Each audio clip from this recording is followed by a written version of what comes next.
আজকে সকালবেলায় মা আমাকে বানিয়ে দিল পিঠে, শীতের পিঠে। কিন্তু শীত এখন শেষের দিকে, আর আমি ছিলাম না, আমি ওখানে ছিলাম, আমি এখানে এসেছি, এই জন্য মা আমার জন্য বানিয়ে দিল। আমি অতটাও খেতে ভালোবাসি না, মা বানিয়ে দিল, দুই একটা খেলাম। মা কী করে বানাচ্ছে তোমরা দেখতেই পাচ্ছ। আমাদের এদিকে এইভাবেই পিঠে বানায়, কিন্তু আমাদের এদিকে মাটির চুলো আছে, আমাদের বাড়িতে নেই মাটির চুলো, এই জন্য মা গ্যাসেই বানালো।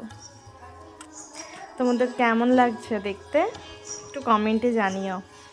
মা পিঠেগুলো বানানো হয়ে গেল, আমি বললাম একটু ভিডিও বানিয়ে নিই, তোমাদেরকে দেখানো হবে, এই জন্য মা বললো যে একটু ভিডিও বানিয়ে নাও, তুমি ভিডিও আপলোড করো তাহলে ওতে আপলোড করে দেবে, এই জন্যই আমি ভিডিওগুলো আবার বানিয়ে নিলাম। আর এই যে তোমরা ফুলকপিটা দেখছো না, এটা আমাদের জমিরই ফুলকপি, আমার দাদু তুলে নিয়ে এলো, তারপরে আমি ওই পিঠে গুড় দিয়ে খেয়ে নিলাম। খাওয়ার পর আমার মামার মেয়ে এলো, ও বললো একটু কুল ছানা করবে, ও একটু কুল ছানা করলো। এই যে দেখতে পাচ্ছেন না, এটাই হচ্ছে আমার মামার মেয়ে। তারপর কুল ছানাটা খাওয়ার পর আমরা চান করতে চলে গেলাম। চান করে এসে আমরা দুপুরে লাঞ্চে কী কী খেলাম সেটাই দেখাচ্ছি। প্রথমে ফুলকপির পকোড়া ছিল, তারপরে আমার শাশুড়ির সঙ্গে শেখাই ধনেপাতার বড়াটা, আমি ওনার সঙ্গে শিখেছিলাম, উনি খুব ভালো ভালো রান্না করেন, এটাও ওনার সঙ্গেই শেখা আমার। তারপরে ওটা দিয়ে ভাত খাওয়ার পর তোমরা দেখতেই পাচ্ছ আজকে আমার মা ওই যে ফুলকপির পকোড়াটা, ওটা আমি করেছিলাম, এই ধনেপাতার বড়াটা ওটাও আমি করেছিলাম, ওটা আমি ওই আমার শাশুড়ি মায়ের সঙ্গে ওই বাড়ি থেকে শিখে এসেছি, এই দুটো আমি করেছিলাম। তারপরে করার পর আজকে আমার মা করেছিল ফুলকপি আলুর তরকারি।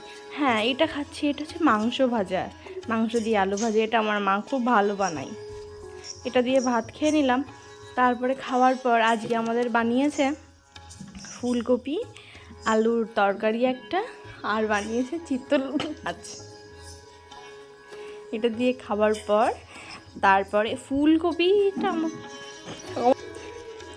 ফুলকপিটা আমার অতটাও পছন্দ না, আমি খেতে অতটাও পছন্দ করি না, এই জন্য আমি এক পিস ফুলকপি নিয়ে নিলাম, আলু তো নিয়েই নিই, এক পিস ফুলকপিটা এটা আমাদের জমিরই ফুলকপি, যেটা তোমাদের দেখালাম ওটারই ফুলকপি, এটা আমি মেখে নিলাম। তারপরে মা একটা মাছ আমাকে দিয়ে দিল।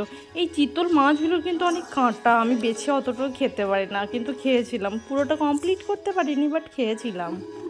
এমন গ্রাম বাংলার রান্না দেখতে কার কার ভালো লাগছে একটু কমেন্টে জানিও।